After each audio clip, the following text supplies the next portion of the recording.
Hello and welcome back to my YouTube family. तो चलिए हम लोग स्टार्ट करते हैं मार्केट एनालिसिस। तो सबसे पहले स्टार्ट करेंगे हम लोग निफ्टी 50 से। तो निफ्टी 50 कहीं ना कहीं मेक और ब्रेक का कर रहा है। तो जैसा कि आप लोग को यहाँ पे चार्ट पे दिख रहा है, कहीं ना कहीं ये रेजिस्टेंस को बार बार हिट कर रहा है। तो ये रेजिस्टेंस बहुत ही इंपॉर्टेंट होने वाला है।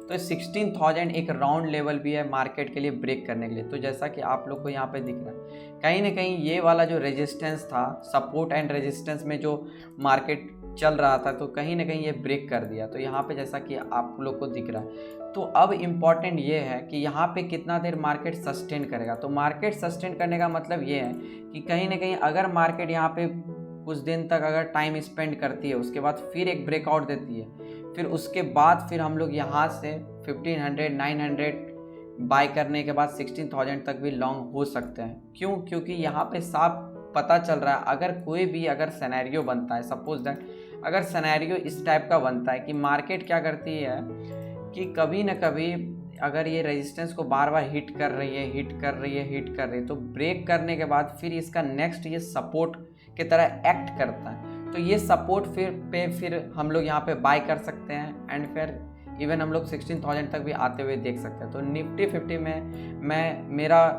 मेरा सिनेरियो बुलिश ही रहने वाला है। तो ये वाला जो एक सिनेरियो का है कि बार बार हिट कर चुका है, एक बार हिट किया, सेकेंड टाइम हिट किया, थर्ड टाइम, फोर्थ टाइम। मैं प्रीवियसली भी वीडियो पे बताया था, जो ऐसे रेजिस्टेंस को ट्रेंड लाइन को ब्रेकआउट देने के बाद ये अप मूव ही डायरेक्टली मूव किया। अगर आप लोगों ने प्रीवियस वाला वीडियो नहीं देखा है तो डेफिनेटली जा करके देखें।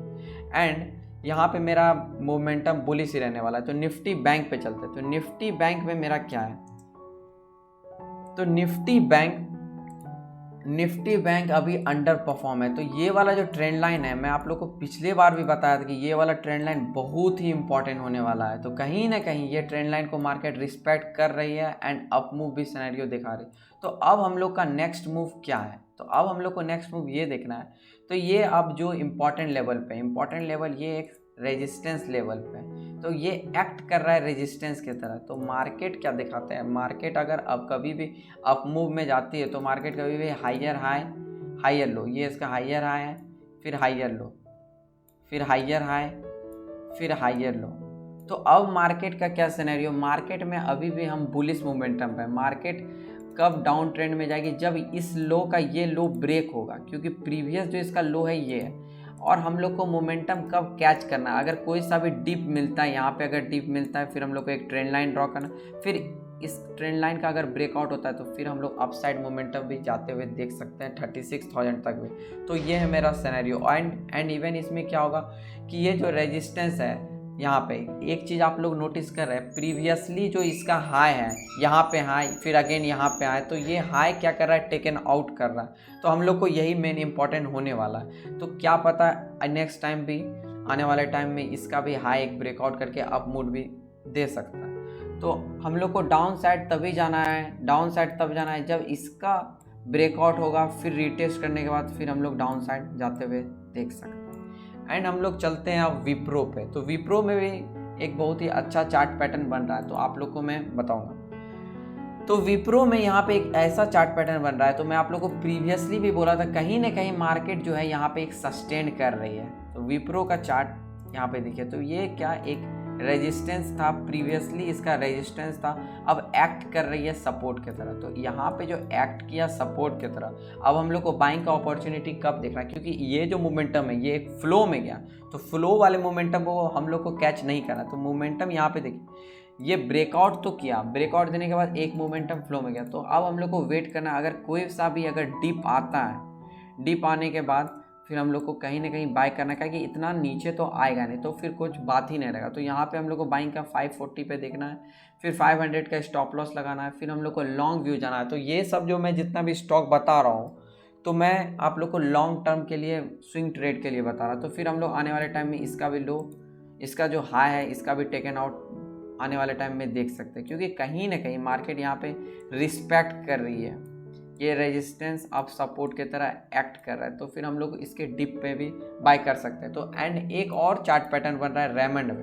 तो रेमंड में भी एक अच्छा सा चार्ट पैटर्न बन रहा है, मैं आप लोग को बताऊंगा। तो मैं आप लोग को एक दिन ऑलरेडी बताया हुआ था प्रीवियसली एनालिसिस के वीडियो में। तो ये वाला जो एरिया है मार्केट इसमें रेमंड में चार्ट में क्या कर रहे थे, देखिए यहाँ पे एक फॉल्स ब्रेकआउट, मैं आप लोगों को ऑलरेडी बता चुका था, false breakout and real breakout पे वीडियो भी मैंने बताया। तो यहाँ पे कहीं ना कहीं यहाँ पे जैसा कि आप लोगों को दिख रहा है, मार्केट क्या कर रही थी, एक सपोर्ट एक्ट कर रही थी, यहाँ पे एक्ट कर रही थी सपोर्ट की तरह, यहाँ पे एक्ट कर रही थी रेजिस्टेंस की तरह। तो यहाँ पे जो अब क्या कि मार्केट इस रेजिस्टेंस को ब्रेकआउट करने के बाद एक बुलिश मोमेंटम किया है, यहाँ पे जैसा कि दिख रहा है। तो अब हम लोगों को क्या दिखना है, अगर कहीं भी मार्केट में अगर कोई भी डिप आता है तो फिर हम लोग लॉन्ग व्यू हो सकते हैं 500 तक भी, क्योंकि ये एक अच्छा ट्रेड हो सकता है एंड मैं खुद भी इस पर ट्रेड करूँगा। तो यहाँ पे एक अच्छा मोमेंटम मुझे भी दिख रहा है चार्ट पे। तो कहीं ना कहीं यहाँ मार्केट सपोर्ट की तरह एक्ट करे, यहाँ पे भी एक्ट की, यहाँ पे भी एक्ट की एंड यहाँ पे भी एक्ट की, और कहीं ना कहीं मार्केट ये जो लेवल है 400 एक राउंड लेवल भी है, और कहीं ना कहीं मार्केट इसको रिस्पेक्ट भी कर रही है। तो मैं इसमें लॉन्ग व्यू रेमंड में। एंड इवन हम लोग अब चले जाते हैं जस्ट डायल, जो कि मेरा बहुत ही अच्छा स्टॉक है। तो जस्ट डायल मैं तो होल्डिंग में रखा हूँ 375 से ही, बहुत पुराना मेरा होल्डिंग है। तो मैं आप लोग को एक चीज़ बताऊंगा, तो जस्ट डायल में मैं आप लोग को ऑलरेडी बता चुका था कि कहीं ना कहीं ये वाला जो एरिया है 1000, ये एरिया बहुत ही मार्केट रिस्पेक्ट कर रहा है और अच्छे से रिस्पेक्ट कर रहा है। एंड हम लोग को अगर कोई सा भी अगर डिप मिलता है, अगर इसके नीचे अगर डिप मिलता है तो फिर हम लोग लॉन्ग व्यू हो सकते हैं, फिर हम लोग 1200 तक का भी टारगेट लगा सकते हैं। क्यों टारगेट लगा सकते हैं, मैं आप लोग को पूरा प्रॉपर रीज़न बताऊंगा। प्रॉपर रीज़न ये है कि पहले क्या कर रही थी मार्केट, पहले मार्केट ये रेजिस्टेंस की तरह एक्ट कर रही थी, रेजिस्टेंस की तरह second time and third time and fourth time में इसने ब्रेकआउट किया। ब्रेकआउट करने के बाद फिर ये सपोर्ट की तरह एक्ट किया रेजिस्टेंस, अब फिर अगेन लॉन्ग व्यू गया। तो यहाँ पे आप लोगों को जैसा कि दिख रहा है कि इसका हाई भी फिर ब्रेकआउट किया। तो अब जो नीचे जो लो बनाएगी मार्केट, तो फिर उसके बाद हम लोग इसका भी आने वाले टाइम में हाई ब्रेक करते हुए देख सकते हैं, 1200 तक भी जाते हुए देख सकते हैं। तो अब फिर हम लोग को कब ट्रेड लेना चाहिए, तो ट्रेड लेने का मैं आप लोग को बताऊँगा। ट्रेड हम लोग को तब लेना चाहिए, पहले तो मैं ये चार्ट को डिलीट कर देता हूँ। तो यहाँ पे हम लोग लॉन्ग व्यू तब जा सकते हैं जब इस ट्रेंड लाइन का, तो ये एक ट्रेंड लाइन में ड्रॉ कर देता हूँ, कभी भी अगर इस ट्रेंड लाइन का अगर ब्रेकआउट होती है, जैसे ब्रेकआउट होने के बाद फिर लास्ट केस, फिर रीटेस्ट के बाद फिर एंड हम लोग 1200 तक भी हम लोग जाते हुए देख सकते हैं। इस पर मैं जस्ट डायल पे लॉन्ग व्यू हो। एंड इवन मार्केट में ग्लोबल सिनेरियो निगेटिव बन रहा है, तब पर भी मैं हम लोग को फॉलो करना है ट्रेंड के डायरेक्शन में चल रहा है। ट्रेंड क्या कर रहा है, ट्रेंड लॉन्ग है, तो मुझे भी लॉन्ग ही रहना है। तो अगर आपको इस वीडियो से कुछ भी लर्निंग मिला एंड आप लोगों के पास भी कुछ भी पर्टिकुलर स्टॉक है, तो आप मुझे कमेंट सेक्शन में पूछ सकते हैं। अगर इस चैनल पे न्यू है तो इस चैनल को सब्सक्राइब करें एंड मुझे भी सपोर्ट करें। Thank you for watching this video. Thank you.